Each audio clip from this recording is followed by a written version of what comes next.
आवो सिख सतगुरु के प्यारे हो, गावो सच्ची बाणी। बाणी तां गावो गुरु केरी, बाणियां सिर बाणी। जिन को नदर कर्म होवै, हृदय तिना समाणी।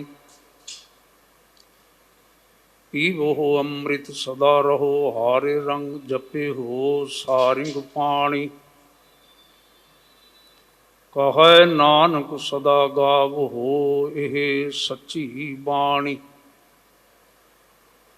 सतगुरु बिना होर कच्ची है बाणी। बाणी तां कच्ची सतगुरु बाझों, होर कच्ची बाणी। कहन दे कच्चे सुन दे कच्चे, कच्ची आख वखाणी। हारे हारे नित करहें रसना, कहे आ कछु न जानी। कहे नानक सतगुरु बाझों, होर कच्ची बाणी। कूड़ियार कूड़ियारी जाए रले, सचियार सिख बैठे सतगुर पास। विच सच्चे कूड़ न गड्डाई, मन वेखो को निर्जास। कूड़ियार कूड़ियारी जाए रले, सचियार सिख बैठे सतगुरु पास। बैठे सतगुर पास, बैठे सतगुर।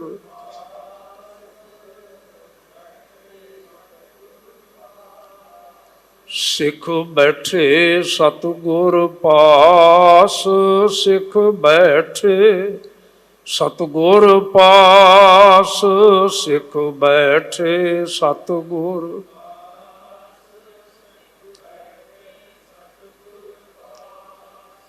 कूड़ियार कूड़ियारी जाए रले, सचियार सिख बैठे सतगुर पास। सिख बैठे सतगुर पास, सिख बैठे सतगुर।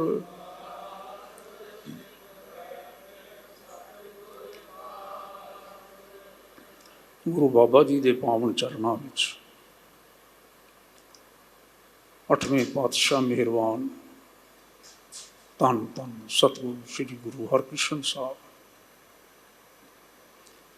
उन्होंने पवित्र चरण छोह अस्थान गुरुद्वारा साहब, गुरुद्वारा बंगला साहब विखे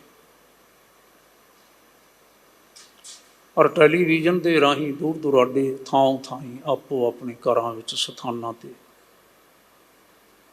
देश अते विदेश विच जितने भी गुरु के लाल, गुरु के प्यारे पवित्र रूहां जुड़ बैठे हो, सबना नूं जी आया। हजूर सच्चे पातशाह के पावन चरणों में बेनती है, साहब कृपा करन इस वेले जुड़ बैठन की हाज़री दर प्रवान होवे। भाव गाविया विचारिया साडे हिरदे विच वस जाए, साडे जीवन का हिस्सा बन जाए, जीवन सफल होवे। मेरे चंगे भाग चलदियां चलदियां इंडिया आउण दा समा बनिया। गुरुद्वारा साहब का प्रबंध मानयोग ज्ञानी साहबान सिंह साहबान और आप सारियां गुरु रूप संगतां मेरे धन्नवादियां पात्र हो, जिहड़े हमेशा ही कृपा करके गोडा उठा के मैनू कोल बिठाउंदे हो अते प्यार बख्शदे हो, मान बख्शदे हो। आशा की वार कीर्तन शब्दों सहित आपां हुणे प्यार सहित सरवण कीता है। बड़े सोहने ढंग दे नाल मानयोग भाई साहब जी सानू सरवण करवा के गए ने। ਉਪਰੰਤ ਆਪਾਂ ਨੇ ਲੜੀਵਾਰ ਸ਼ਬਦ ਦੀ ਵਿਚਾਰ ਕਰਨ ਵਾਸਤੇ ਸ਼ਬਦ ਦਾ ਪਾਠ ਮਾਣਯੋਗ ਗਿਆਨੀ ਦੀ ਪਾਸੋਂ ਸਰਵਣ ਕੀਤਾ ਹੈ। ਬਹੁਤ ਸੋਹਣੇ ਅੰਦਾਜ਼ ਵਿੱਚ, ਸੋਹਣੇ ਢੰਗ ਦੇ ਨਾਲ ਜਿਹਨਾਂ ਸਾਨੂੰ ਸਰਵਣ ਕਰਵਾਇਆ। ਆਪ ਜੀ ਨੂੰ ਜ਼ਰੂਰ ਧਿਆਨ ਹੋਵੇਗਾ, ਮਾਣਯੋਗ ਗਿਆਨੀ ਜੀ ਹੋਰਾਂ ਨੇ ਵੀ ਚੇਤਾ ਕਰਵਾਇਆ ਕਿ ਇਹ ਚੌਥੇ ਪਾਤਸ਼ਾਹ ਮਹਾਰਾਜ ਦੀ ਗੌੜੀ ਰਾਗ ਦੇ ਵਿੱਚ ਉਚਾਰਨ ਕੀਤੀ ਹੋਈ ਵਾਰ, ਉਸ ਦੀ 26ਵੀਂ ਪੌੜੀ ਹੈ। ਔਰ 26ਵੀਂ ਪੌੜੀ ਦੇ ਨਾਲ 2 ਸ਼ਲੋਕ ਅੰਕਿਤ ਨੇ। ਜਿਵੇਂ ਕਿ ਆਪ ਭਲੀ ਪ੍ਰਕਾਰ ਜਾਣਦੇ ਹੋ, ਪੌੜੀ ਵਾਰ ਦਾ ਹਿੱਸਾ ਹੁੰਦੀ ਹੈ। 33 ਪੌੜੀਆਂ ਤੇ ਆਧਾਰਿਤ ਜੋ ਇਹ ਵਾਰ ਹੈ, ਉਸ ਦੀ ਇਹ 26ਵੀਂ ਪੌੜੀ ਹੈ ਜੋ ਚੌਥੇ ਪਾਤਸ਼ਾਹ ਜੀ ਦੀ ਉਚਾਰਨ ਕੀਤੀ ਹੋਈ ਹੈ। ਔਰ ਸ਼ਲੋਕ ਜਿਹੜੇ ਦੋਵੇਂ ਨੇ, ਇਹ ਦੋਵੇਂ ਸ਼ਲੋਕ ਤੀਜੇ ਸਤਿਗੁਰਾਂ ਦੇ ਉਚਾਰਨ ਕੀਤੇ ਹੋਏ ਨੇ। ਇੱਕ ਖੂਬਸੂਰਤ ਬਾਤ ਜਿਹੜੀ ਅੱਜ ਵੀ ਸਾਡੇ ਸਾਰਿਆਂ ਦੇ ਧਿਆਨ ਕਰਨ ਯੋਗ ਹੈ, ਬਹੁਤ ਜ਼ਰੂਰੀ ਤੌਰ 'ਤੇ, ਪੌੜੀਆਂ ਦੇ ਨਾਲ ਸ਼ਲੋਕਾਂ ਦੀ ਇਹ ਤਰਤੀਬ ਜਿਹੜੀ ਹੈ, ਤਰਤੀਬ ਦੇਣ ਵਾਲੇ 5ਵੇਂ ਪਾਤਸ਼ਾਹ ਜੀ ਨੇ ਮਹਾਰਾਜ ਧੰਨ ਗੁਰੂ ਅਰਜਨ ਸਾਹਿਬ ਜੀ। ਅਦ੍ਰਿਸ਼ਟ ਰੂਪ ਦੇ ਵਿੱਚ ਭਾਵੇਂ ਇਹਨਾਂ ਵਿੱਚੋਂ ਸ਼ਲੋਕ ਕੋਈ ਵੀ ਉਹਨਾਂ ਦਾ ਆਖਿਆ ਨਹੀਂ ਹੈ, ਪੌੜੀ ਵੀ ਚੌਥੇ ਪਾਤਸ਼ਾਹ ਜੀ ਦੀ ਆਖੀ ਹੈ, ਪਰ ਮੈਂ ਜਿਸ ਵੇਲੇ ਵਿਚਾਰ ਕਰ ਰਿਹਾ ਸਾਂ, ਧਿਆਨ ਕਰ ਰਿਹਾ ਸਾਂ, ਮੈਨੂੰ 5ਵੇਂ ਪਾਤਸ਼ਾਹ ਮਹਾਰਾਜ ਦੀ ਪ੍ਰਤੱਖ ਰੂਪ ਦੇ ਵਿੱਚ ਇਹਨਾਂ ਵਚਨਾਂ ਦੇ ਨਾਲ ਸੰਮਤੀ ਔਰ ਬਹੁਤ ਸੁੰਦਰ ਵਿਆਖਿਆ ਇਸ ਪੌੜੀ ਦੀ ਜਿਹੜੀ ਸ਼ਲੋਕਾਂ ਦੇ ਰਾਹੀਂ ਹੁੰਦੀ ਹੈ, ਸਤਿਗੁਰਾਂ ਦੀ ਚੋਣ ਮੈਨੂੰ ਐਸੀ ਪ੍ਰਤੀਤ ਹੋਈ ਹੈ। ਮੈਂ ਆਪ ਸੰਗਤਾਂ ਦੇ ਨਾਲ ਸਾਂਝੀ ਕਰਦਾ। ਤੁਹਾਡੇ ਧਿਆਨ ਵਿੱਚ ਹੋਵੇਗਾ ਕਿ ਪੌੜੀ ਦੇ ਆਰੰਭ ਦੇ ਵਿੱਚ ਸਤਿਗੁਰਾਂ ਨੇ ਬਚਨ ਕੀਤਾ, ਜਿਨ ਕੇ ਚਿੱਤ ਕਠੋਰ ਹੈ ਸੇ ਬਹੇ ਨਾ ਸਤਿਗੁਰ ਪਾਸ। ਇੱਥੇ ਕਠੋਰ ਦੇ ਕੀ ਅਰਥ ਨੇ ਭਲਾ?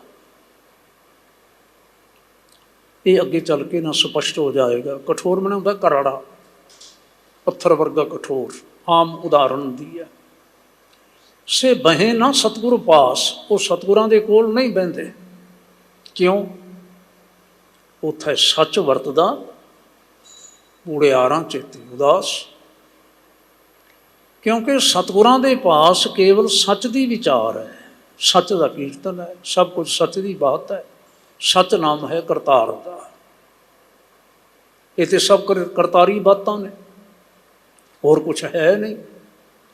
ਇਸ ਲਈ ਜਿਹੜੇ ਬੰਦੇ ਨਾ ਝੂਠ ਨਾਲ ਜੁੜੇ ਹੁੰਦੇ ਨੇ, ਕੂੜ ਨਾਲ ਜੁੜੇ ਹੁੰਦੇ ਨੇ, ਕੁੜਿਆਰਾਂ ਚਿੱਤ ਉਦਾਸ, ਸੌਖੇ ਜਾਂਦੇ ਅਰਥ ਨੇ, ਉਹ ਉਦਾਸ ਚਿੱਤ ਬੈਠੇ ਹੁੰਦੇ ਨੇ। ਓਏ ਵਾਲ ਛਾਲ ਕਰ ਝੱਤ ਕੱਢ ਦੇ, ਫਿਰ ਜਾਏ ਬਹੇ ਕੂੜਿਆਰਾਂ ਪਾਸ।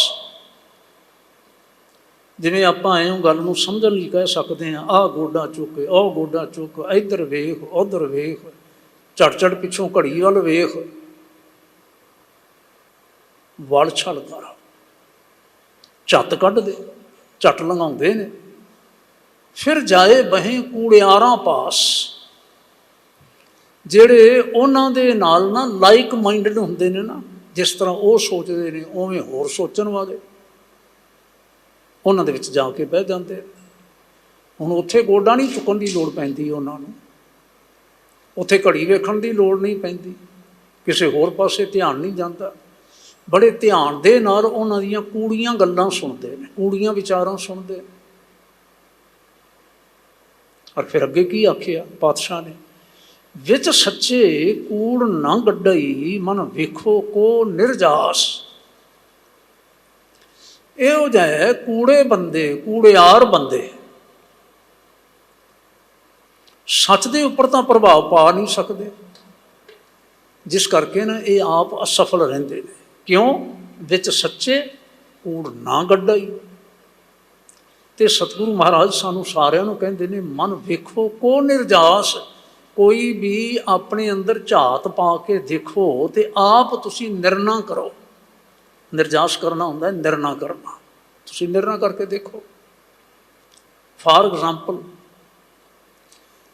ਤੁਸੀਂ ਜਾਣਦੇ ਹੋ ਕਿਸੇ ਵੀ ਇੱਕ ਗੱਲ ਦੇ ਬਾਬਤ, ਕਿਸੇ ਵੀ ਇੱਕ ਨੁਕਤੇ ਦੇ ਬਾਬਤ ਕਿ ਸੱਚ ਇਹ ਹੈ।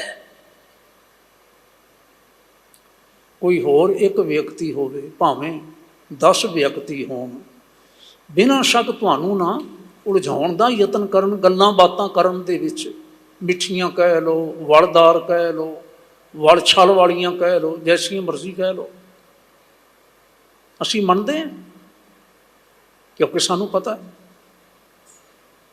ਜੇ ਮੈਂ ਇਉਂ ਆਖਾਂ ਕਿ ਮੇਰੇ ਗਲ ਦੇ ਵਿੱਚ ਪਾਇਆ ਹੋਇਆ ਸਾਫਾ, ਇਹਦਾ ਰੰਗ ਸਫੇਦ ਹੈ, ਚਿੱਟਾ ਹੈ, ਤੇ ਮੇਰੀਆਂ ਅੱਖਾਂ ਦੇ ਸਾਹਮਣੇ ਆ ਕਿ ਚਿੱਟਾ ਹੈ।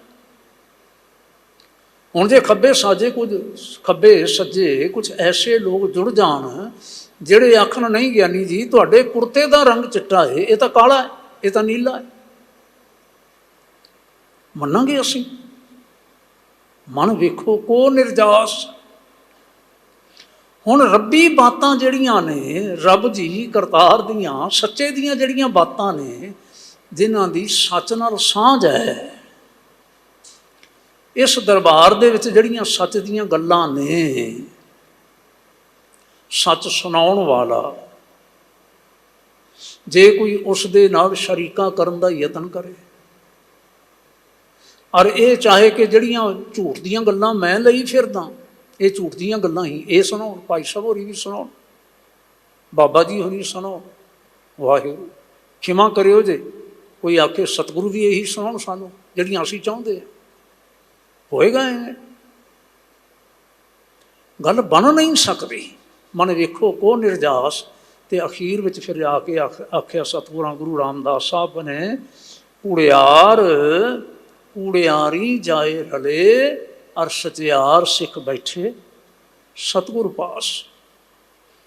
ਝੂਠੇ ਬੰਦੇ ਜਿਹੜੇ ਨੇ ਨਾ, ਸਤਸੰਗ ਵਿੱਚ ਕਿਤੇ ਆ ਜਾਣ ਨਾ, ਦੇਖੋ ਨਾ, ਇਹ ਕੁਝ ਲਫ਼ਜ਼ਾਂ ਦੀ ਸਿੰਬੋਲਿਕ ਨੇ ਲਫ਼ਜ਼, ਜਿਨ੍ਹਾਂ ਨੂੰ ਗਵਾਇਓ ਨਾ। ਕਠੋਰ, ਜਿਨਕੇ ਚਿੱਤ ਕਠੋਰ ਹੈ। ਇੱਕ ਹੁੰਦਾ ਹੈ ਸਹਿਜ ਭਾਵ ਵਾਲਾ, ਭੋਲਾ ਭਾਲਾ, ਜਗਿਆਸੂ ਬਿਰਤੀ ਵਾਲਾ, ਨਿਰਛਲ ਬਿਰਤੀ ਵਾਲਾ, ਜਿਹੜਾ ਪਹਿਲਾਂ ਕਦੀ ਸਤਸੰਗ ਵਿੱਚ ਨਹੀਂ ਆਇਆ, ਉਹ ਆਵੇਗਾ। ਹੋ ਸਕਦਾ ਕਿ ਬਹਿੰਦਿਆਂ ਨਾਲ ਉਸਦਾ ਮਨ ਨਾ ਲੱਗੇ, ਲੇਕਿਨ ਬਹਿੰਦਿਆਂ ਸੁਣਦਿਆਂ ਝਟਾਪਟ ਮਨ ਲੱਗ ਜਾਏਗਾ, ਜੁੜ ਜਾਏਗਾ। ਫਿਰ ਆਖੇਗਾ ਪਤਾ ਹੀ ਨਹੀਂ ਲੱਗਾ, ਸਮਾਂ ਲੰਘ ਗਿਆ ਸਾਰਾ। ਫਿਰ ਭਲਕੇ ਫਿਰ ਆਉਣ ਤੇ ਦਿਲ ਕਰੇਗਾ, ਪਰਸੋਂ ਫਿਰ ਆਉਣ ਤੇ ਦਿਲ ਕਰੇਗਾ। ਤੁਸੀਂ ਦੇਖਦੇ ਹੋ ਨਾ, ਕੁਝ ਸਤਸੰਗੀ ਜਦੋਂ ਵੀ ਮੈਂ ਆਉਂਦਾ ਇੱਥੇ, ਮੈਂ ਉਹਨਾਂ ਦੇ ਦਰਸ਼ਨ ਕਰਦਾ। ਤੁਸੀਂ ਜਿਹੜੇ ਰੋਜ਼ ਦੇ ਮਿਲਣ ਵਾਲੇ ਹੋ, ਤੁਸੀਂ ਭਲੀ ਪ੍ਰਕਾਰ ਇੱਕ ਦੂਜੇ ਨੂੰ ਜਾਣਦੇ ਹੋ ਕਿ ਰੋਜ਼ ਆਉਂਦੇ ਨੇ, ਰੋਜ਼ ਹਾਜ਼ਰੀ ਭਰਦੇ ਨੇ, ਸਤਸੰਗ ਕਰਦੇ ਨੇ। ਇੱਕ ਅਵਸਥਾ ਅਲੱਗ ਹੈ ਨਾ। ਪਰ ਜੇ ਕੋਈ ਵਿਅਕਤੀ ਪ੍ਰੀ ਪ੍ਰਪੇਅਰਡ ਮਾਈਂਡਡ ਹੋਵੇ, ਮੈਂ ਤਾਂ ਚੱਲਣਾ ਹੀ ਐਵੇਂ ਹੈ, ਮੈਂ ਇਹ ਚਾਹੁੰਦਾ ਕਿ ਗੁਰਦੁਆਰਾ ਸਾਹਿਬ ਦੇ ਵਿੱਚ, ਗੁਰੂ ਘਰ ਦੇ ਵਿੱਚ, ਗੁਰੂ ਦਰਬਾਰ ਦੇ ਵਿੱਚ, ਗੁਰੂ ਸਥਾਨ 'ਤੇ ਵੀ ਉਹੀ ਗੱਲ ਹੋਵੇ ਜਿਹੜੀ ਮੈਂ ਚਾਹੁੰਦਾ। ਫਿਰ ਕਿਵੇਂ ਹੋਏਗੀ? ਇਸ ਸਥਾਨ ਦੀ ਇਹ ਇੱਕ ਖਾਸ ਵਿਸ਼ੇਸ਼ਤਾ ਹੈ। ਸਤਿਗੁਰੂ ਗੁਰੂ ਨਾਨਕ ਸਾਹਿਬ ਸੱਚੇ ਪਾਤਸ਼ਾਹ ਜੀ ਨੇ ਜਦੋਂ ਆਖੀ, ਭਾਈ ਸਤਸੰਗਤ ਕੈਸੀ ਜਾਣੀ ਹੈ, ਚੇਤਾ ਰੱਖਿਓ ਜੀ, ਜਿੱਥੇ ਏਕੋ ਨਾਮ ਵਖਾਣੀ ਹੈ, ਜਿੱਥੇ ਕੇਵਲ ਇੱਕ ਕਰਤਾਰ ਦੀ ਸਿਫਤ ਸਲਾਹ ਹੈ, ਇਹ ਸਤ ਸੰਗਤ ਦੀ ਨਿਸ਼ਾਨੀ ਹੈ। ਸਤ ਹੋਰ ਨਹੀਂ ਕੋਈ, ਸਤ ਕਰਤਾਰ ਹੈ। ਜਿੱਥੇ ਏਕੋ ਨਾਮ ਵਖਾਣੀ ਹੈ, ਔਰ ਏਕੋ ਨਾਮ ਹੁਕਮ ਹੈ, ਨਾਨਕ ਸਤਿਗੁਰੂ ਦੀਆ ਬੁਝਾਏ ਜੀਓ। ਹੁਣ ਸਤਿਗੁਰੂ ਮਹਾਰਾਜ ਨਾਲ ਇਸ਼ਾਰਾ ਕਿੱਧਰ ਕਰ ਰਹੇ ਨੇ? ਮੈਂ ਆਰੰਭ ਵਿੱਚ ਨਾ ਹੱਥ ਜੋੜ ਕੇ ਆਖਦਾ ਕਿ ਉਹਨਾਂ ਦੀਆਂ ਉਹੀ ਜਾਨਾਂ, ਜਾਂ ਸਤਿਗੁਰੂ ਸੱਚੇ ਪਾਤਸ਼ਾਹ ਜੀ ਦੇ ਨਿਕਟਵਰਤੀ ਜਿਹੜੇ ਬਹੁਤ ਨਿਕਟਵਰਤੀ ਨੇ, ਹਿਰਦੇ ਕਰਕੇ ਬਹੁਤ ਪਿਆਰ ਕਰਦੇ ਨੇ, ਸਾਂਝ ਰੱਖਦੇ ਨੇ, ਇਤਿਹਾਸ ਨੂੰ ਸਮਝਦੇ ਨੇ, ਜਾਂ ਫਿਰ ਉਹ ਜਾਣਨ।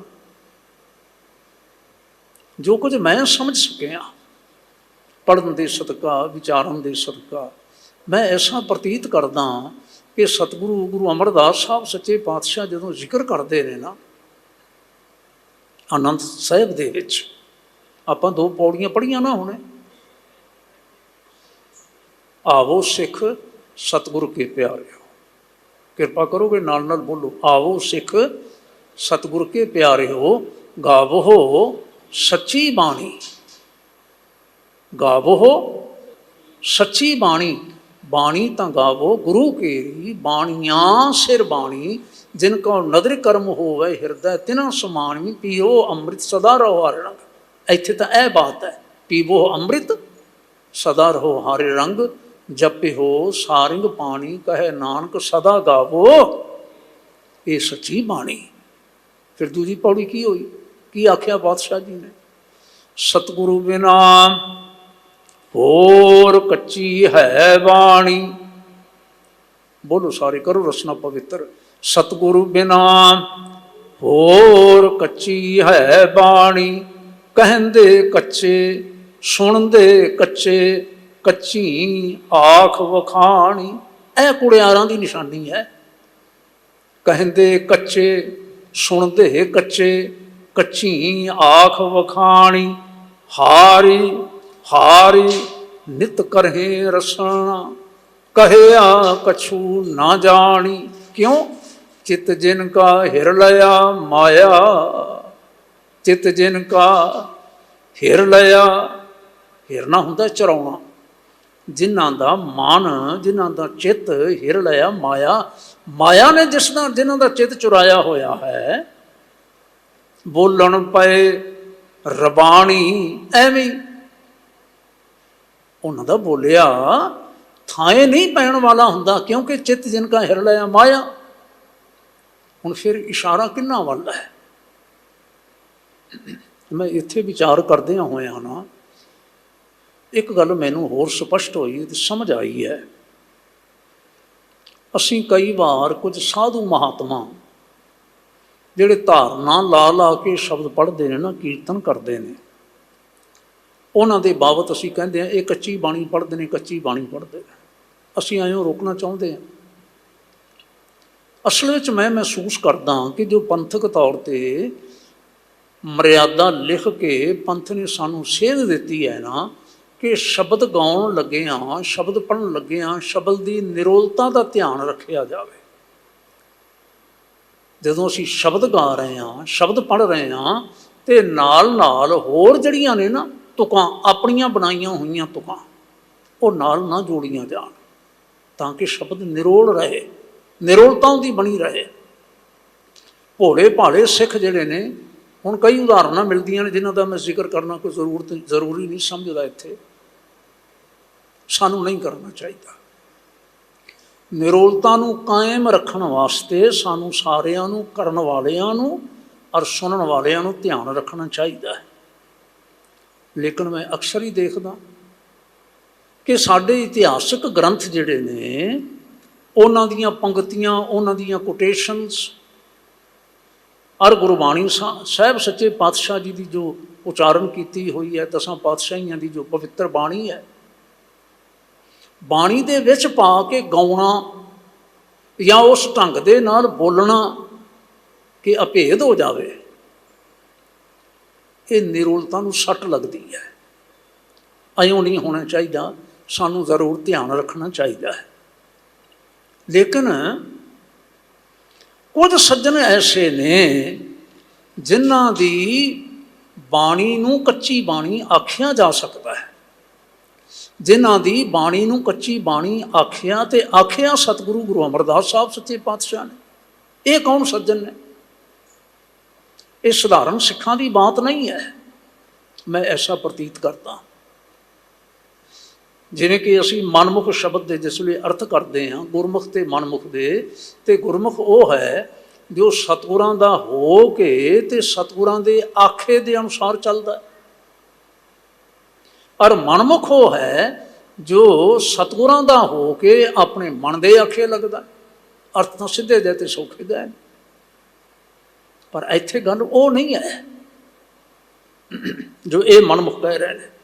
ਅਸਲ ਵਿੱਚ ਮੈਂ ਸਮਝਦਾ ਹਾਂ ਕਿ ਗੁਰੂ ਕਾਲ ਦੇ ਵਿੱਚ ਸਤਿਗੁਰੂ ਗੁਰੂ ਅਮਰਦਾਸ ਸਾਹਿਬ ਸੱਚੇ ਪਾਤਸ਼ਾਹ ਜੀ ਦੇ ਸਮੇਂ ਜਾਂ ਉਹਨਾਂ ਤੋਂ ਥੋੜ੍ਹਾ ਸਮਾਂ ਪਹਿਲਾਂ ਜਾਂ ਹੁਣ ਚੌਥੇ ਪਾਤਸ਼ਾਹ ਅੱਗੇ ਚੱਲ ਕੇ ਵਚਨ ਕਰਦੇ ਨੇ, ਸਤਿਗੁਰਾਂ ਕਿਰਪਾ ਕੀਤੀ ਤੇ ਭਲਕੇ ਆਪਾਂ ਵਿਚਾਰਾਂਗੇ। ਪੰਜਵੇਂ ਪਾਤਸ਼ਾਹ ਮਹਾਰਾਜ ਦਾ ਵੀ ਵਚਨ ਹੈਗਾ ਹੈ, ਆਪਾਂ ਭਲਕੇ ਵਿਚਾਰਨ ਦਾ ਯਤਨ ਕਰਾਂਗੇ ਫਰਦਰ ਹੋਰ। ਜਿਹੜੇ ਉਸ ਸਮੇਂ ਐਸੇ ਕੱਚੇ ਵਿਅਕਤੀ ਹੋਏ, ਕੁੜਿਆਰ ਵਿਅਕਤੀ ਹੋਏ, ਜਿਨ੍ਹਾਂ ਨੇ ਗੁਰੂ ਬਣਨ ਦਾ ਦਾਅਵਾ ਕੀਤਾ, ਇਹ ਚੇਤਾ ਰੱਖਣਾ, ਜਿਨ੍ਹਾਂ ਨੇ ਗੁਰੂ ਬਣਨ ਦਾ ਦਾਅਵਾ ਕੀਤਾ, ਗੁਰੂ ਬਣਨ ਦਾ ਯਤਨ ਕੀਤਾ, ਗੁਰੂ ਕੇ ਸ਼ਰੀਕ ਹੋਣ ਦਾ ਯਤਨ ਕੀਤਾ, ਭਾਵੇਂ ਉਹ ਕਵੀ ਵੀ ਸਨ, ਭਾਵੇਂ ਉਹ ਕਵੀ ਵੀ ਹੋ ਸਕਦੇ ਨੇ, ਹਰ ਬੀਤੇ ਸਮੇਂ ਦੇ ਵਿੱਚ ਹੋਏ, ਭਾਵੇਂ ਉਹ ਸਤਿਗੁਰੂ ਮਹਾਰਾਜ ਗੁਰੂ ਨਾਨਕ ਸਾਹਿਬ ਜੀ ਦੀ ਮੋਹਰ ਵਰਤਣ ਦਾ ਵੀ ਯਤਨ ਕਰਦੇ ਰਹੇ, ਪਰ ਗੁਰੂ ਅਮਰਦਾਸ ਸਾਹਿਬ ਸੱਚੇ ਪਾਤਸ਼ਾਹ ਦਾ ਫੈਸਲਾ ਹੈ ਕਿ ਉਹ ਕਹਿੰਦੇ ਕੱਚੇ, ਸੁਣਦੇ ਕੱਚੇ, ਕੱਚੀ ਆਖ ਵਖਾਣੀ। ਔਰ ਹੁਣ ਅਗਲੀ ਬਾਤ, ਮੈਂ ਮਰਿਆਦਾ ਦਾ ਸੈਕੰਡ ਟਾਈਮ ਫਿਰ ਹਵਾਲਾ ਦੇਣ ਲੱਗਾ, ਤੁਸਾਂ ਨੇ ਧਿਆਨ ਰੱਖਣਾ।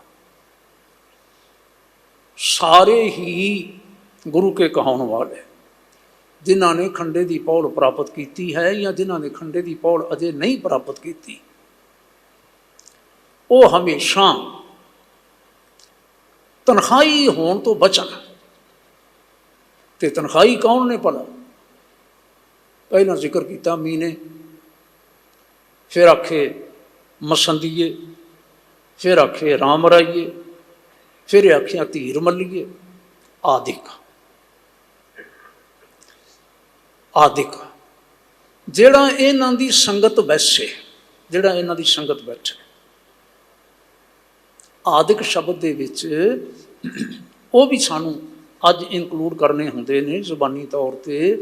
ਜਿਵੇਂ ਨਕਲੀ ਨਿਰੰਕਾਰੀਆਂ ਦੇ ਬਾਬਤ ਗੁਰੂ ਖਾਲਸਾ ਜੀ ਨੇ ਗੁਰਮਤਾ ਕੀਤਾ, ਇਹਨਾਂ ਦੀ ਸੰਗਤ ਨਹੀਂ ਬੈਠਣਾ, ਇਹਨਾਂ ਨਾਲ ਮਿਲਵਰਤਨ ਨਹੀਂ ਕਰਨਾ, ਇਸੇ ਤਰ੍ਹਾਂ ਕੁਝ ਹੋਰ ਵੀ ਉਹ ਵੀ ਇਨਕਲੂਡ ਕਰਨੇ ਚਾਹੀਦੇ, ਸ਼ਾਮਲ ਸਮਝਣੇ ਚਾਹੀਦੇ ਨੇ। ਇਹ ਤਾਂ ਨੇ ਉਹ ਸੱਜਣ, ਉਹ ਵਿਅਕਤੀ ਜਾਂ ਵਿਅਕਤੀ ਨਹੀਂ, ਹੁਣ ਮੀਨਾ ਨਹੀਂ ਆਖਿਆ, ਗੱਲ ਸ਼ੁਰੂ ਹੋਈ ਸੀ ਪ੍ਰਿਥੀ ਚੰਦ ਹੋਰਾਂ ਤੋਂ, ਜਿਨ੍ਹਾਂ ਨੂੰ ਭਾਈ ਸਾਹਿਬ ਭਾਈ ਗੁਰਦਾਸ ਜੀ ਹੋਰਾਂ ਨੇ ਮੀਨਾ ਲਿਖਿਆ। ਲੇਕਿਨ ਗੱਲ ਕੇਵਲ ਪ੍ਰਿਥੀ ਚੰਦ ਤੱਕ ਨਹੀਂ ਖੜੋਤੀ, ਉਸ ਦਾ ਪੁੱਤਰ ਵੀ ਇੱਕ ਦਿਨ ਗੁਰੂ ਹੋਣ ਦਾ ਯਤਨਸ਼ੀਲ ਰਿਹਾ, ਅੱਗੇ ਉਸ ਦਾ ਪੁੱਤਰ, ਅੱਗੇ ਉਸ ਦਾ ਪੁੱਤਰ, ਅੱਗੇ ਉਸ ਦਾ ਪੁੱਤਰ, ਅੱਗੇ ਉਸ ਦਾ ਪੁੱਤਰ, ਅੱਗੇ ਉਸ ਦਾ ਪੁੱਤਰ। ਲਿਖਤੀ ਰੂਪ ਦੇ ਵਿੱਚ ਸਾਨੂੰ ਇਤਿਹਾਸ ਮਿਲਦਾ ਹੈ ਕਿ 13ਵੀਂ ਪਦਵੀ ਤੱਕ ਇਹਨਾਂ ਨੇ ਲਗਾਤਾਰ ਗੁਰੂ ਹੋਣ ਦਾ ਦਾਅਵਾ ਕੀਤਾ। 6ਵਾਂ ਗੁਰੂ ਪ੍ਰਿਥੀ ਚੰਦ ਤੇ 7ਵਾਂ ਮਿਹਰਬਾਨ, ਤੇ ਇਸੇ ਤਰ੍ਹਾਂ ਫਰਦਰ ਅਗਲੇ ਅੱਗੇ ਹੋਰ।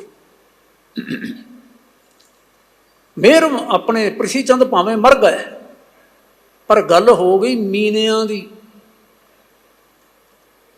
ਇਸੇ ਤਰ੍ਹਾਂ ਮਸੰਦ, ਭਾਵੇਂ ਮਸੰਦ ਪ੍ਰਥਾ ਮੁੱਕ ਗਈ, ਮੁਨਕਤਾ ਹੋ ਗਈ, ਸਤਿਗੁਰਾਂ ਨੇ ਰੱਦ ਕਰ ਦਿੱਤੀ, ਲੇਕਿਨ ਫਿਰ ਵੀ ਕੋਈ ਮਸੰਦੀ ਬਣ ਕੇ ਬਹਿ ਜਾਵੇ। ਰਾਮ ਰਾਏ ਆਪ ਸ਼ਰਨ ਵਿੱਚ ਆ ਗਏ ਗੁਰੂ ਹਰਿਰਾਏ ਸਾਹਿਬ ਸੱਚੇ ਪਾਤਸ਼ਾਹ ਦੇ ਚਰਨਾਂ ਵਿੱਚ। ਸਾਨੂੰ ਇਤਿਹਾਸਕ ਦਸਤਾਵੇਜ਼ਾਂ ਮਿਲਦੀਆਂ ਨੇ, ਗੁਰੂ ਹਰਿਰਾਏ ਸਾਹਿਬ ਸੱਚੇ ਪਾਤਸ਼ਾਹ ਨੇ ਭਾਵੇਂ ਬਖਸ਼ ਦਿੱਤਾ, ਪਰ ਰਾਮ ਰਾਈਆਂ ਨੂੰ ਨਹੀਂ ਬਖਸ਼ਿਆ ਗਿਆ ਅਜੇ ਵੀ ਨਹੀਂ। ਜਿਹੜੇ ਉਸ ਚਾਲ ਚੱਲਦੇ ਨੇ, ਰਾਮ ਰਾਈਏ ਉਹਨਾਂ ਦੇ ਹੀ ਸੰਪਰਕ ਵਿੱਚ ਰਹਿਣ ਵਾਲੇ, ਅੱਗੇ ਭਾਈ ਗੁਰਬਖਸ਼ ਜਿਹੜੇ ਫਤਿਹ ਸ਼ਾਹ ਦੇ ਕੋਲ ਜਾ ਕੇ ਰਹੇ, ਔਰ ਰਾਮ ਰਾਈਆਂ ਵਾਲੀ ਸਾਰੀ ਜਿਹੜੀ ਗੱਲ ਹੈ ਨਾ ਉੱਥੇ ਚਾਲੂ ਰੱਖੀ। ਇਸੇ ਤਰ੍ਹਾਂ ਦੇਹਰਾਦੂਨ ਦੇ ਵਿੱਚ ਅਜੇ ਵੀ ਚੱਲ ਰਹੀ ਹੈ। ਇੱਕ ਗੱਲ ਇੱਥੇ ਹੋਰ ਸਾਨੂੰ ਚੇਤੇ ਰੱਖ ਲੈਣੀ ਚਾਹੀਦੀ ਹੈ, ਗੁਰੂ ਖਾਲਸਾ ਜੀ ਨੇ ਹੁਕਮ ਕੀਤਾ ਹੈ ਕਿ ਜਿਹੜੇ ਪੰਥ ਵਿੱਚ ਸ਼ਾਮਲ ਹੋ ਜਾਣ, ਸਿੰਘ ਸੱਜ ਜਾਣ, ਉਹਨਾਂ ਨਾਲ ਵਿਤਕਰਾ ਨਹੀਂ ਕਰਨਾ। कल कोई राम राइया सी, कल कोई धीर मलिया सी, कल कोई मसंदिया सी, कल कोई मीना सी। पर अज जे गुरु खालसे की शरण में आ जाता है, गुरु खालसे को आके खंडे की पौण लेंदा है, तो उस नाल भरम नहीं करना, उहदे नाल वितकरा नहीं करना। ये सन लोग शरीक, गुरु के शरीक, जिहड़े कहंदे कच्चे सुनते कच्चे, कच्ची आख विखाणी, आप कूड़ियार ने। हुण जिहड़े इन्हां दी संगत बैठणगे वो सचियार किवें बनणगे? उन्हां भी कूड़ियार होना है। कुड़ियार कुड़ियारी जाए रले है ना, सतगुरु महाराज ये वचन करते पे। जदों कूड़े बंदियां दी संगत विच कोई बैठेगा, कूड़ियां गल्लां सुनेगा, कूड़ियां विचारां सुनेगा, गुरु की निंदिया सुनेगा, तो आप की करेगा भला? फिर इसे लई आख्या, सतगुरु ने समझाया, सचियार सिख बैठे सतगुरु पास। सचियार सिख बैठे सतगुरु पास। आओ आपां इतिहास की उदाहरण एक लैण तो पहला शब्द के कुछ अखरी अर्थ करिए, ताकि ना अर्थ जड़े ने होर स्पष्ट हो जाए। शब्द भी थोड़ा जिहा लंबेरा है, समय अनुसार आपां ने करना होएगा, विचारना होएगा।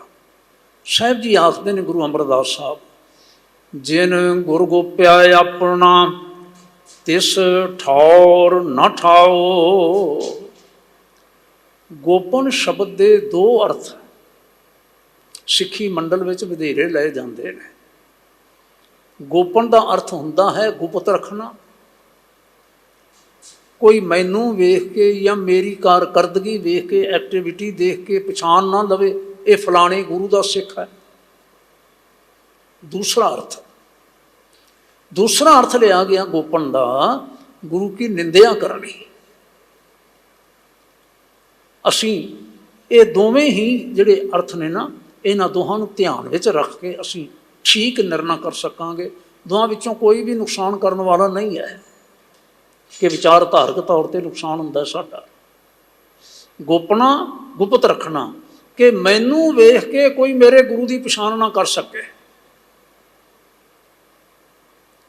दूजा गुरु की निंदिया करने वाला, जिहड़ा व्यक्ति गुरु नाल प्यार नहीं करता, गुरु तो ओला रख के चलता है, गुरु दे संबंधी ओला रख के चलता है, गुरु की निंदिया भी उसके मूँह तो होनी कोई बहुत दूर वाली गल नहीं रह जाती। फिर सतगुरु आखदे ने, तिस ठौर ना ठाओ, ओनू कोई ना ठहरन दा, रहन दा, बहन दा कोई थां ही नहीं रह जाता। आत्मक तौर पर हलत पलत दोवें गए, दरगाह नाही थाओ। उन्हां दा अज भी गया तो उन्हां दा भलक भी गया। असी हलत पलत आखते हाँ जिहड़ा सानू दिसदा है, पलत वैना जिहड़ा साडी दृष्टि तो पार है, जिन्हों असी लोक अते परलोक कह देंदे हाँ। मैं नेड़े दे अर्थ लै रहा, साडा अज ते साडा आउण वाला भलक, फ्यूचर दोवें गए। दरगाह ना ही थाओ, दरगाह दे विच धर्म के खेत्र दे विच उहनूं कोई मान सन्मान नहीं मिलता। ओ वेला हथ ना आवई, फिर सतगुर लगे हैं पाए। ओ वेला हथ ना आवई, वो मौका जदों गुरु का बन के, गुरु का होने वाला, गुरु के होने वाले दा मान वो संभाल सके, मान सके, गवा बैठता है। फिर की हुंदा है? सतगुरु की गणता कुसी है, दुखे दुख विहाए। जदों कोई सतगुरां दी निंदिया करने वाले पासे तुर पैंदा है तो कुस जाता है। कुसना हुंदा है लॉस्ट हो जाना, कुसना हुंदा है कुथ जाना, वेरा गवा बहना। फिर की आख्या जी? सतगुर की गणता कुसी है, दुखे दुख विहाए। सतगुर पुरख निर्वैर है, आपे लहे जिस लाए। गुरु पातशाह निर्वैर है। हुण आपे लए, ये आपे किदे बाबत इशारा किया?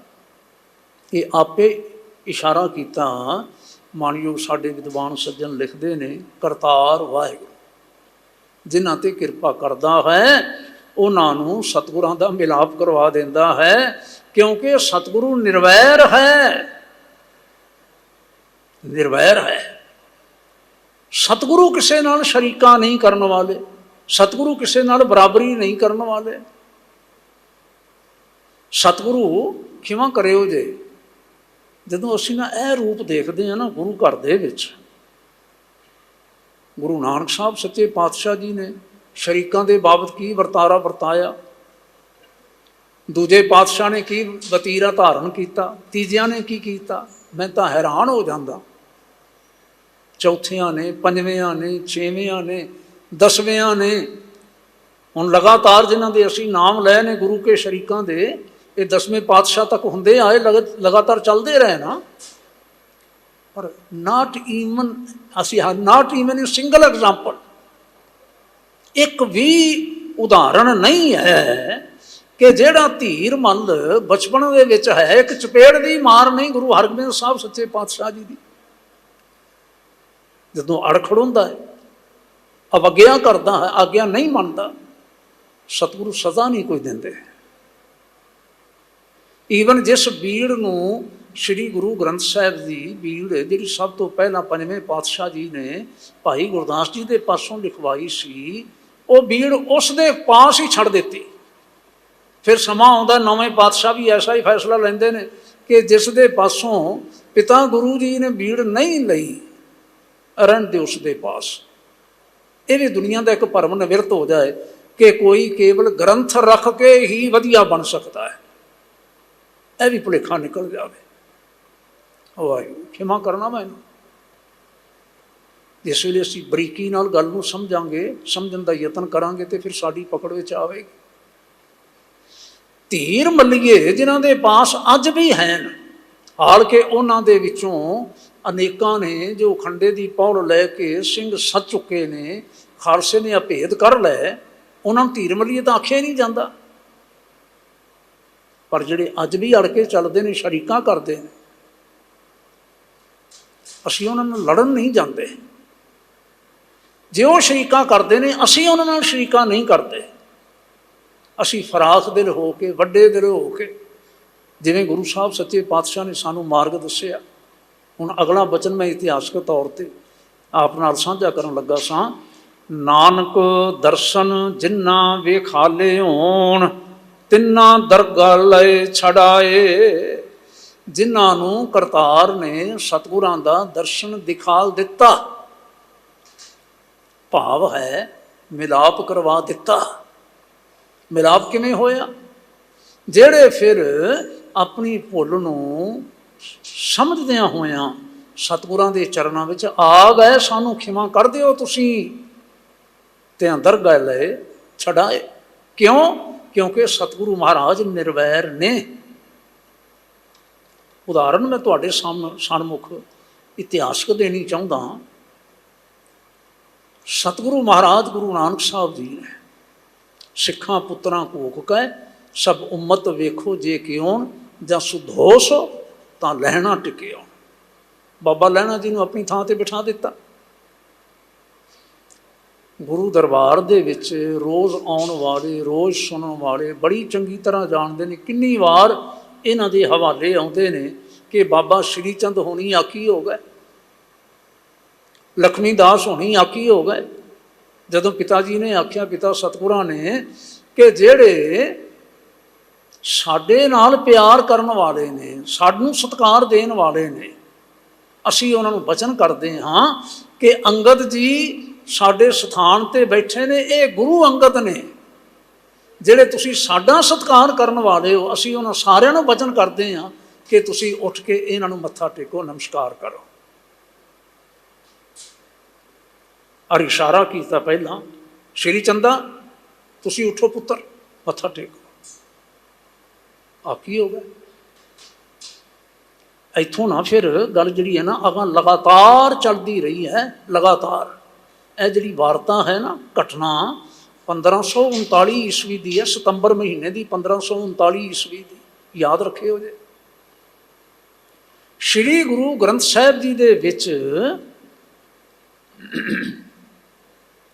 ਬਲਵੰਡ ਜੀ ਹੋਰਾਂ ਦਾ ਆਖਿਆ ਹੋਇਆ ਵਚਨ 1604 ਵਿੱਚ ਗੁਰੂ ਅਰਜਨ ਸਾਹਿਬ ਸੱਚੇ ਪਾਤਸ਼ਾਹ ਸ਼ਾਮਲ ਕਰਦੇ ਨੇ। ਕਿੰਨੇ ਸਾਲਾਂ ਬਾਅਦ ਭਲਾ? 61 ਤੇ 4 65 ਹੋ ਗਏ। ਇੱਕ ਸਾਲ ਅਸੀਂ ਘੱਟ ਕਰ ਲਈਏ ਵੀ ਇਹ ਲਿਖਿਆ ਹੋਇਆ ਸਤਿਗੁਰਾਂ ਦੇ ਕੋਲ ਪਹਿਲਾਂ ਆ ਗਿਆ। 64 ਸਾਲ 65 ਸਾਲ ਲਗਾਤਾਰ ਇਹੀ ਵਤੀਰਾ ਚੱਲਦਾ ਰਿਹਾ। ਦਿਲ ਖੋਟਾ ਆਕੀ ਫਿਰਨ ਬਨ ਭਾਰ ਉਚਾਇਨ ਛੱਟ ਗਿਆ।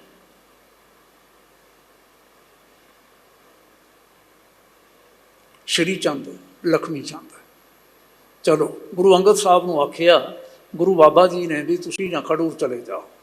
ਖਡੂਰ ਜਾਣ ਦਾ ਕਾਰਨ ਵੀ ਜਿਹੜਾ ਸੀ ਨਾ ਵਿਸ਼ੇਸ਼ ਤੌਰ 'ਤੇ ਇਹੀ ਸੀ ਬਈ ਇਹ ਜਿਹੜੇ ਨੇ ਨਾ ਇਹ ਇੱਕ ਗਲਤ ਰਾਹ ਪੈ ਗਏ ਨੇ। ਇਹ ਸਮਝਦੇ ਨੇ ਕਿ ਗੁਰੂ ਬਣਨਾ ਕੇਵਲ ਸਨਮਾਨ ਲੈਣ ਦਾ ਇੱਕ ਸਥਾਨ ਹੈ, ਸਨਮਾਨ ਲੈਣ ਦਾ ਇੱਕ ਯਤਨ ਹੈ, ਸਨਮਾਨ ਲੈਣ ਦੀ ਥਾਂ ਹੈ। ਕੇਵਲ ਇਹ ਸਮਝੀ ਬੈਠੇ। ਔਰ ਜਦੋਂ ਸਨਮਾਨ ਮਿਲੇਗਾ ਤੇ ਸੁਭਾਵਕ ਹੈ ਕਿ ਸਨਮਾਨ ਦੇ ਨਾਲ ਪਦਾਰਥ ਵੀ ਆਉਣਗੇ। ਇਹ ਇਸ ਭੁੱਲ ਵਿੱਚ ਹੋ ਗਏ ਨੇ। ਇਹ ਸਮਝਦੇ ਨੇ ਕਿ ਜੋ ਪਿਤਾ ਜੀ ਦਾ ਸਨਮਾਨ ਹੈ, ਜਿਵੇਂ ਪਿੰਡ ਦੀ ਚੌਧਰ ਪਿਤਾ ਦੀ ਹੋਵੇ ਤੇ ਪੁੱਤਰ ਆਪਣੇ ਆਪ ਹੀ ਚੌਧਰੀ ਹੋ ਗਿਆ। ਇਵੇਂ ਪਹਿਲਾਂ ਨੰਬਰਦਾਰੀਆਂ ਵੀ ਚੱਲਦੀਆਂ ਸਨ। ਪਿਓ ਨੰਬਰਦਾਰ ਤੇ ਪੁੱਤਰ ਆਪਣੇ ਆਪ ਹੀ ਨੰਬਰਦਾਰ ਹੋ ਗਿਆ। ਉਹ ਵੱਡਾ ਨੰਬਰਦਾਰ ਤੇ ਦੂਜਾ ਛੋਟਾ ਨੰਬਰਦਾਰ, ਤੇ ਪਿਤਾ ਚਲਾਣਾ ਕਰ ਗਿਆ ਤੇ ਪੁੱਤਰ ਆਪੇ ਛੋਟੇ ਤੋਂ ਵੱਡਾ ਹੋ ਗਿਆ। ਸਤਿਗੁਰਾਂ ਆਖਿਆ ਤੇ ਭੁੱਲ ਹੋ ਗਈ ਹੈ, ਭੁੱਲ ਹੋ ਗਈ ਹੈ। ਹੁਣ ਭੁੱਲੇ ਵਿਅਕਤੀ ਜਿਹੜੇ ਨੇ ਜਦ ਤੱਕ ਮੁੜਦੇ ਨਹੀਂ ਆਪਣੇ ਆਪ ਤਦ ਤੱਕ ਪਰੇਸ਼ਾਨੀ ਪੈਦਾ ਕਰਦੇ। ਤੁਸੀਂ ਖਡੂਰ ਚਲੇ ਜਾਓ ਤਾਂ ਕਿ ਗੁਰਮਤਿ ਦਾ ਪ੍ਰਵਾਹ ਜਿਹੜਾ ਹੈ ਨਾ ਇਹ ਲਗਾਤਾਰ ਬਣਿਆ ਰਹੇ, ਇਸੇ ਤਰ੍ਹਾਂ ਮਾਹੌਲ ਨਾ ਖਰਾਬ ਹੋਵੇ। ਗੁਰੂ ਅੰਗਦ ਸਾਹਿਬ ਆ ਗਏ, ਲੇਕਿਨ ਮਾਨਯੋਗ ਭਾਈ ਸਾਹਿਬ ਹੋਰੀ ਭਾਈ ਗੁਰਦਾਸ ਜੀ ਲਿਖਦੇ ਨੇ, ਕਹਿੰਦੇ ਨੇ ਬਾਲ ਜਤੀ ਹੈ ਸ਼੍ਰੀ ਚੰਦ ਬਾਬਾਣੇ ਦੇਹੋਰਾ ਬਣਾਇਆ। ਇਹ ਦੋ ਗੱਲਾਂ ਸ਼੍ਰੀ ਚੰਦ ਦੇ ਬਾਬਤ ਆਖੀਆਂ।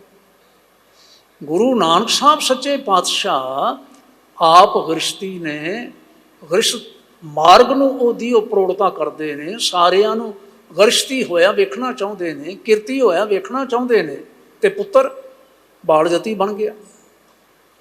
ਦੂਜੀ ਗੱਲ ਵੱਡੀ ਭੁੱਲ, ਬਾਬਾ ਨੇ ਦੇਹੋਰਾ ਬਣਾਇਆ ਤੇ ਗੁਰੂ ਪਿਤਾ ਜੀ ਦੀ ਦਾ ਦੇਹੋਰਾ ਆਪਣੇ ਹੱਥੀਂ ਬਣਾਇਆ ਉਸਨੇ, ਬਾਬਾ ਸ਼੍ਰੀ ਚੰਦ ਹੋਰਾਂ ਨੇ। ਵਧੇਰੇ ਹੁਣ ਵਿਸਥਾਰ ਆਪਾਂ ਇਸ ਵੇਲੇ ਨਾ ਕਰੀਏ, ਸਮਾਂ ਆਗਿਆ ਨਹੀਂ ਦਿੰਦਾ। ਤੁਸੀਂ ਨਾ ਗੰਭੀਰਤਾ ਨਾਲ ਵਿਚਾਰਿਓ ਜੇ। ਫਿਰ ਆਖਿਆ ਲਖਮੀ ਦਾਸੋਂ ਧਰਮ ਚੰਦ ਪੋਤਾ ਹੋਏ ਗਏ ਆਪ ਗਨਾਇਆ। ਤੇ ਸ਼੍ਰੀ ਚੰਦ ਦੇ ਦੂਜੇ ਨੰਬਰ ਤੇ ਪੁੱਤਰ ਦਾ ਨਾਮ ਸੀ ਬਾਬਾ ਲਖਮੀ ਦਾਸ। ਅਸੀਂ ਤਾਂ ਸਤਿਕਾਰ ਨਾਲ ਬਾਬਾ ਕਹਿੰਦੇ ਹਾਂ। ਤੇ ਲਖਮੀ ਦਾਸ ਹੋਰਾਂ ਦਾ ਸੁਪੁੱਤਰ ਸੀ ਧਰਮ ਚੰਦ, ਜਿਹੜਾ ਕਿ ਗੁਰੂ ਨਾਨਕ ਸਾਹਿਬ ਜੀ ਦਾ ਪੋਤਾ ਬਣਦਾ ਹੈ। ਆਪ ਗਨਾਇਆ, ਮੈਂ ਗੁਰੂ का पोतरा, मेरा विशेष मान होना चाहिए, मैनू विशेष सन्मान मिलना चाहिए है। और ऐं समझिया ते जानिया जाता है कि अजे तक लखमी चंद होरां दी गद्दी लाउण वाले गद्दी ला के अजे भी बहिंदे। पर की श्री चंद भावें उत्थे लखमी गद्दी ला के बहिंदे रहे, बंसावली नामा वाले लिखते ने धर्मचंद गद्दी ला के बहिंदे रहे डेरा बाबा नानक। पर गुरु अंगद साहब सच्चे पातशाह ने विरोध किया कोई?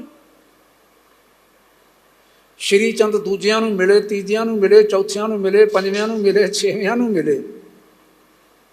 जिहो जिहा भी वतीरा उन्होंने धारण किया असीं सुणदे पढ़दे हां सारा कुछ।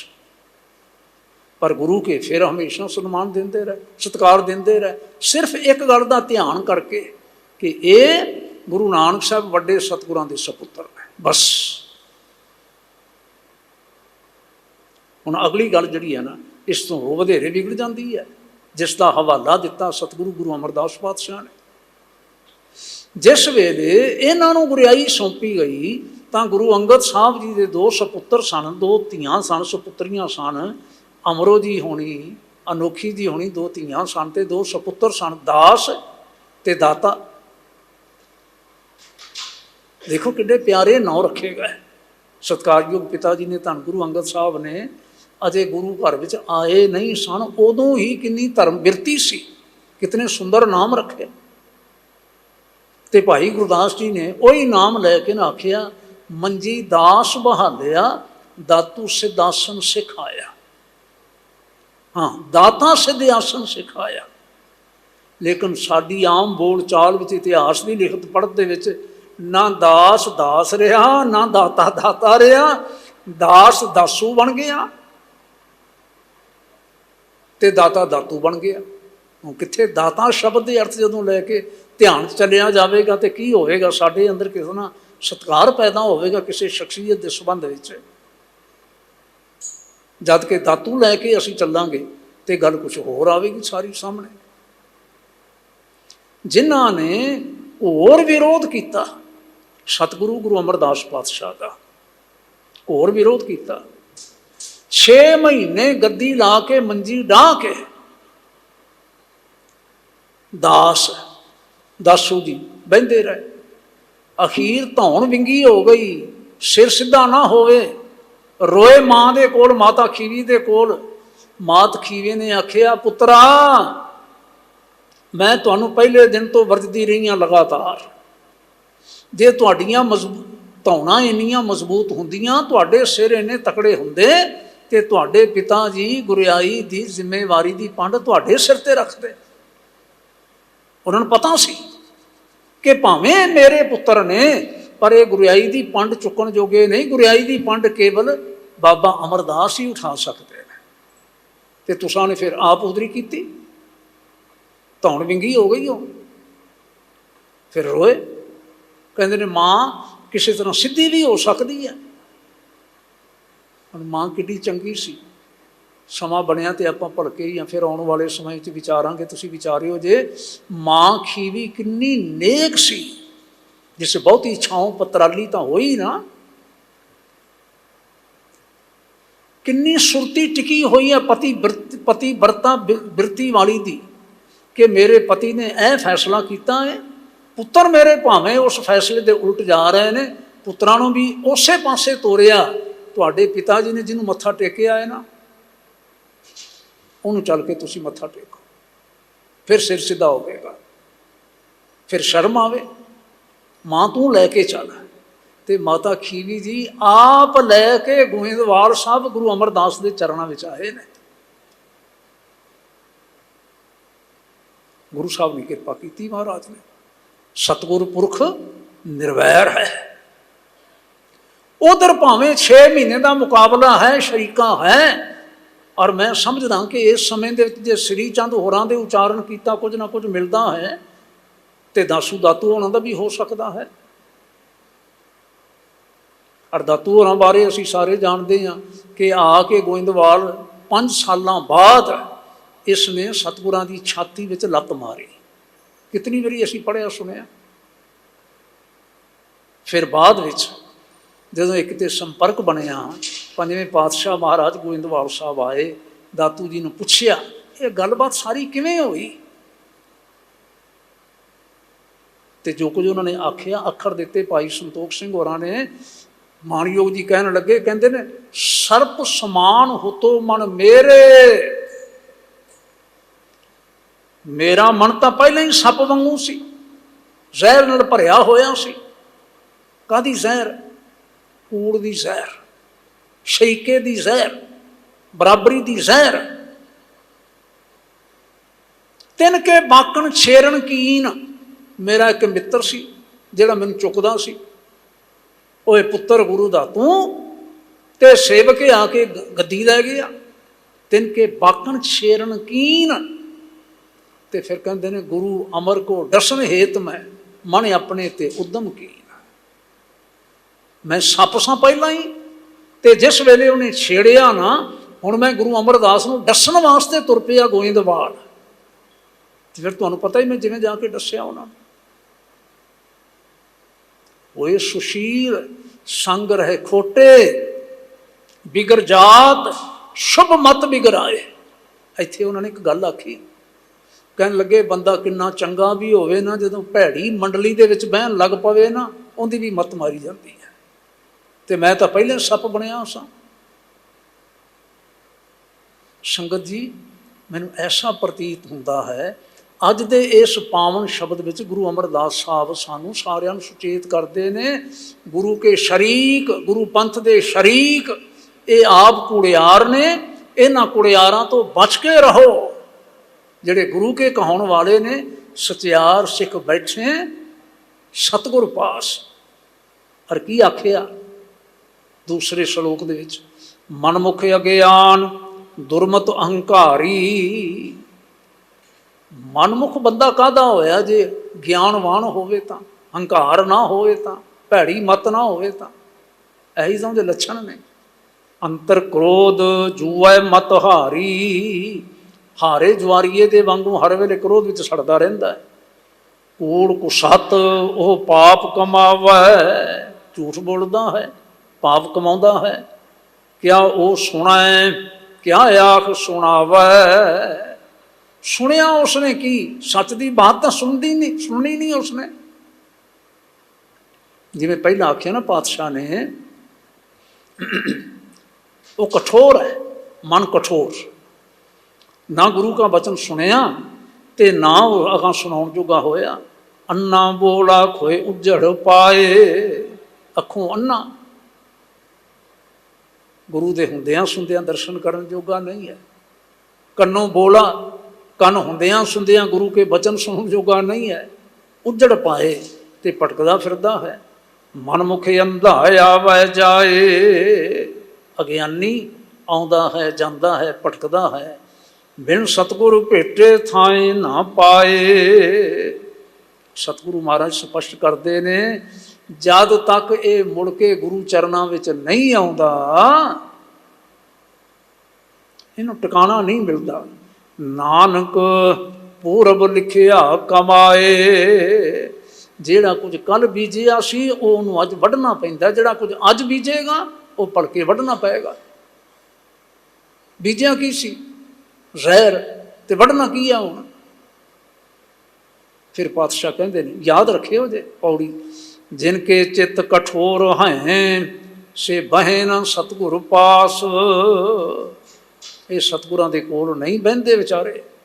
ਉੱਥੇ ਸੱਚ ਵਰਤਦਾ ਕੂੜਿਆਰਾਂ ਚਿੱਤ ਉਦਾਸ। ਕਿਉਂਕਿ ਸਤਿਗੁਰਾਂ ਦੇ ਕੋਲ ਸੱਚ ਵਰਤਦਾ ਹੈ, ਸੱਚ ਦੀ ਵਿਚਾਰ ਹੈ, ਇਹ ਪਰੇਸ਼ਾਨ ਹੁੰਦੇ ਨੇ। ਓਏ ਵਲ ਛਲ ਕਰ ਝੱਤ ਕੱਢ ਦੇ, ਫਿਰ ਜਾਏ ਬਹੇ ਕੂੜਿਆਰਾਂ ਪਾਸ। ਐਵੇਂ ਡੰਗ ਟਪਾਉਣ ਦਾ ਯਤਨ ਕਰਦੇ ਨੇ, ਫਿਰ ਜਾ ਕੇ ਝੂਠਿਆਂ ਕੋਲ, ਕੂੜਿਆਂ ਕੋਲ ਬਹਿੰਦੇ ਨੇ।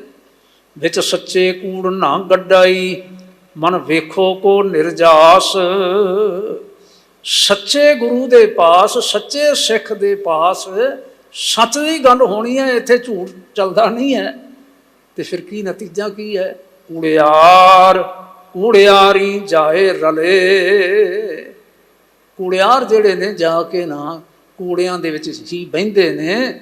ਤੇ ਜਿਹੜੇ ਸਚਿਆਰ ਨੇ, ਸਚਿਆਰ ਸਿੱਖ ਬੈਠੇ ਸਤਿਗੁਰ ਪਾਸ। ਬੈਠੇ ਸਤਿਗੁਰ ਪਾਸ। ਬੈਠੇ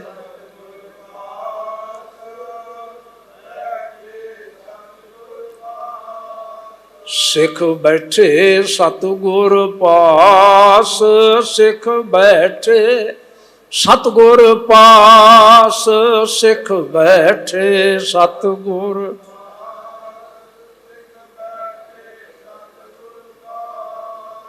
ਕੀ ਖੁਦ ਨੁਮਾਈਏ ਤੋ ਖੁਦਾਸ ਦੂਰ ਤਰ, ਦੀਨੀ ਦਰੂਣੇ ਖੇ ਛਵੀ ਅਜ਼ ਖੁਦੀ ਖਲਾਸ। ਹਉਮੈ ਦੇ ਮਾਰੇ ਬੰਦੇ ਆਪਣਾ ਜੀਵਨ ਖਰਾਬ ਕਰ ਚੁੱਕੇ ਹੁੰਦੇ ਨੇ, ਗਰਕ ਕਰ ਚੁੱਕੇ ਹੁੰਦੇ ਨੇ, ਤੇ ਦੂਜਿਆਂ ਦਾ ਜੀਵਨ ਤਬਾਹ ਕਰਨ ਤੋਂ ਕੋਈ ਸੰਕੋਚ ਨਹੀਂ ਕਰਦੇ। ਆਪਣੇ ਅੰਦਰ ਝਾਤੀ ਪਾਉਣ, ਨਿਰਮਲ ਹੋ ਸਕਦੇ ਨੇ, ਗੁਰੂ ਵਾਲੇ ਹੋ ਕੇ ਫਿਰ ਮੁੜ ਕੇ ਮਾਣ ਪ੍ਰਾਪਤ ਕਰ ਸਕਦੇ ਨੇ। ਕਰਤਾਰ ਕਿਰਪਾ ਕਰੇ। ਬਾਕੀ ਵਿਚਾਰਾਂ ਫਿਰ ਭਲਕੇ ਕਰਨ ਦਾ ਯਤਨ ਕਰਾਂਗੇ। ਭੁੱਲਾਂ ਦੀ ਖਿਮਾ ਬਖਸ਼ਿਓ ਜੀ। ਧੰਨਵਾਦ। ਵਾਹਿਗੁਰੂ ਜੀ ਕਾ ਖਾਲਸਾ, ਵਾਹਿਗੁਰੂ ਜੀ ਕੀ ਫਤਿਹ।